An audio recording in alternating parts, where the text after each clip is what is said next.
आज जानिबा ओडिशार सबुठारु खतरनाक बा विपद संपन्न घाटी रोड विषय रे।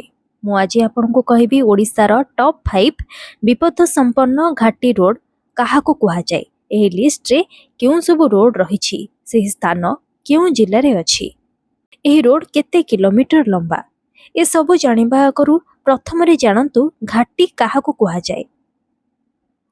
तो शुणु, घाटी से पहाड़िया रास्ता को कुहा जाए जो रास्ताटी पहाड़र उपरु तलकू किंबा तलर उपरकू अंका बंका होई आसी थाए। यह मुख्य रूपे पहाड़ को कटा जाई एही रास्ता तैयारी होई थाए। एही रास्ता रे किए केतेबेले सामना आडू पळे आसीबो जणा पड़ेनी, जहा पई अनेक दुर्घटना हुए। जेहेतु पहाड़र उपर भागरे एभली रास्ता थाए तो एक्सीडेंट हेले लोक माने बंचिबा मुश्किल होई जाए। आ गोटे बड़ रिस्क हेउछि भूस्खलन।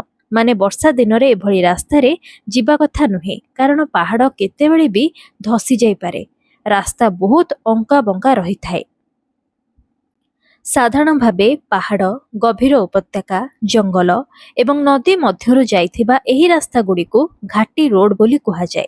वर्षा ऋतु रे एठारे भूस्खलन, पत्थर खसिबा, कुहुडी और पानी बहिबा भली समस्या उपुजे, जहा पई घाटी रास्ता सबुठु खतरनाक बा विपद संपन्न बोली जणा जाए। एही पहाड़िया रास्ता देखिबाको जेतिकी सुंदर सेतिकी भयंकर मध्य। ए वीडियो रे आज आपण जानिबे ओडिशार सबुठारु खतरनाक घाटी मानक विषय रे, सेमानकर लंबा अवस्थिति, रास्तार विशेषता एवं काहींकी एमाने एते भयंकर से विषय रे भी मु आपनको कहिबी। तेणु वीडियो को शेष पर्यंत देखंतु। जदि आपण ओडिशार रहस्यमय स्थान को भल पाआंती तेबे चैनल को सब्सक्राइब करबा को भूलिबेनी। तो नंबर 5 रे रहिछि मालकानगिरी घाटी रोड। घंच जंगल एवं निर्जनतार रास्ता मालकानगिरी घाटी रोड। यह ओडिशार दक्षिण सीमांत रे अवस्थित। एही रास्ता घंच जंगल, पहाड़ और आदिवासी अंचल मध्य रही 15 रु 20 किलोमीटर लंबा। एही रास्ता लोकों जीवन पई विपद सृष्टि करे। एठारे मोबाइल नेटवर्क प्रायतः काम करे नहीं। राति समय संपूर्ण अंचल नीरव और अंधार रे बुड़ी जाए। एही कारणरू एही घाटी को सबुठारु दुर्गम एवं भयंकर रास्ता मानक मध्यरे गणा जाए। नंबर 4 रे रहिछि सिमिलीपाल घाटी। मयूरभंज जंगल भितरर भयंकर रास्ता दे जाइछि सिमिलीपाल घाटी। मयूरभंज जिलार प्रसिद्ध सिमिलीपाल जंगल अंचल मध्यरे एहा अवस्थित। 20 रु 25 किलोमीटर लंबा एही रास्ता लोकों पाई विपद सृष्टि करे। एही रास्ता गुड़िक संकुचित, पहाड़िया एवं चारि पाखरे घंच जंगल रे घेरा। वर्षा ऋतु रे एठारे नदी, झरणा हठात रास्ता उपरको माड़ी आसे, जहा पर्यटकों पाई समस्या आने। सेथि पई एही अंचल को ओडिशार आमाजन जंगल बोली मध्यम कुहा जाए। यहाँ पर नंबर 3 रे रहिछि सुंकी घाटी। दक्षिण ओडिशार गेटवे सुंकी घाटी। कोरापुट जिल्ला रे अवस्थित एही घाटी NH26 रो एक अंश। 12 रु 15 किलोमीटर जाए एही रास्ता लंबिछि। एही रास्ता ओडिशा को आंध्र प्रदेश सहित सीधा सड़क जोड़ी थाए। एठारे पहाड़र तलकू जाउथिबा रास्ता रे गोटिए परे गोटिए अंका बंका मोड़ अछि, जहा ड्राइवर मानक पई एक बड़ परीक्षा सृष्टि करे।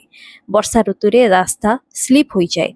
तेबे एही घाटीर सौंदर्य अद्भुत। चारि पाखरे बड़ बड़ पहाड़, घंच सबुज जंगल एवं मेघर चादर रे घोड़ी होइथिबा पर्वत शृंग दूरରୁ देखिबाकू बढ़िया लागे। किंतु एही सौंदर्य भितरे लुचिछि भयानक रहस्य। एही रास्ता रे जिबा समय रे अनेक ध्यान रखिबाकू पड़े। यहाँ पर नंबर 2 रे अछि कांजीपाणी घाटी केउंझर। केउंझर माने कुहुडीर जिल्ला रे कांजीपाणी घाटी अवस्थित। यह NH49 रो एक गुरुत्वपूर्ण अंश। एही घाटी प्राय 610 मीटर रु अधिक उच्चतार अवस्थित, जहा एहाकू ओडिशार सबुठारु उच्च घाटी मानक मध्यरे स्थान देछि। 8 रु 10 किलोमीटर लंबा एही रास्ता बहुत खतरनाक। उच्चता दृष्टि एहा टॉप 2 रे रहिछि। शीत ऋतु आसिले एठारे एते घन कुहुडी पड़े जे सामना रे 5 मीटर दूर मध्य देखिबा कष्टकर होई जाए। एही कारणरू एठारे प्रायतः दुर्घटना घटे। एही घाटी खनिज समृद्ध अंचल मध्यरे जाए, तेणु भारी ट्रक एवं लोहा बोझा गाड़ी मान एठारे जिबा आसिबा करंती। संकुचित रास्ता तीव्र मोड़ एवं घन कुहुड़ी एही तीनोटी मिसी एहाकू भयंकर घाटी रे परिणत करिछि। लोकमाने एही बाटरे गला समय बहुत डरी थांती। शेषरे नंबर 1 रे रहिछि कलिंगा घाटी। कंधमाल जिले में अवस्थित यह घाटी ओडिशार सबुठारु खतरनाक एवं लंबा घाटी मानक मध्यरु गोटिए। एठारे भारी वर्षा समय प्रायतः भूस्खलन घटे। ओडिशार सबुठारु खतरनाक घाटी कलिंगा घाटी कंधमाल जिले में यह अवस्थित। यहाकू ओडिशार सबुठारु दीर्घ एवं भयंकर घाटी मानक मध्यरे स्थानित करा जायछि। एही घाटीर लंबा प्राय 47 किलोमीटर, जहाँ पहाड़ जंगल और गभीर उपत्यका मध्य जाइछि। एठारे घाटी रास्ता साप भली अंका बंका गोटिए पर गोटिए तीव्र मोड़ रहिछि। वर्षा ऋतु रे एही घाटी सबुठारु भयंकर रूप निए, कारण भारी वर्षा हेले पहाड़रू पत्थर एवं माटी खसी रास्ता उपरे पड़ जाए, जहाकू आमे लैंडस्लाइड कहू। एही रास्ता फुलबाणी एवं भंजनगर अंचल को जोड़ी थाए। यह दक्षिण ओडिशा पाई एक गुरुत्वपूर्ण पथ। राति समय कुहुड़ी एवं अंधार जोगु एठारे गाड़ी चलाइबा अत्यंत विपद संपन्न अटे। सेथिपाई स्थानीय लोक माने कुहंती कलिंगा घाटी प्रकृतिर सौंदर्य रे भरा, किंतु मनीषर जीवन नेबाकू भी आगभर। तेणु सरकार एबे एठारे साइरन लगाइछंती, जेमिति गाड़ी ड्राइवर एहार विषय रे जानि पारि आगुआ सतर्क रहिबे। तो यह थिला आम ओडिशार 5टी सबुठारु खतरनाक बा विपद संपन्न घाटी रोड।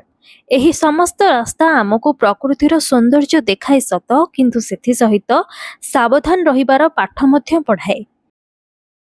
तो आम ओडिशार एही खास इनफॉरमेशन को नहीं थिबा आज एही वीडियोटी आपनको भल लागिथिले याको लाइक करंतु, खूब मात्रा रे शेयर मध्य करंतु। वीडियोटी किभळे लागेला मते कमेंट रे निज फीडबैक निहाती जणाइबे। आम ओडिशा सह जड़ित एभଳି अनेक इनफॉर्मेटिव तथा एजुकेशनल वीडियो जदि आपण देखिबाकू चाहंती ताले आज ही मो चैनल को सब्सक्राइब करंतु।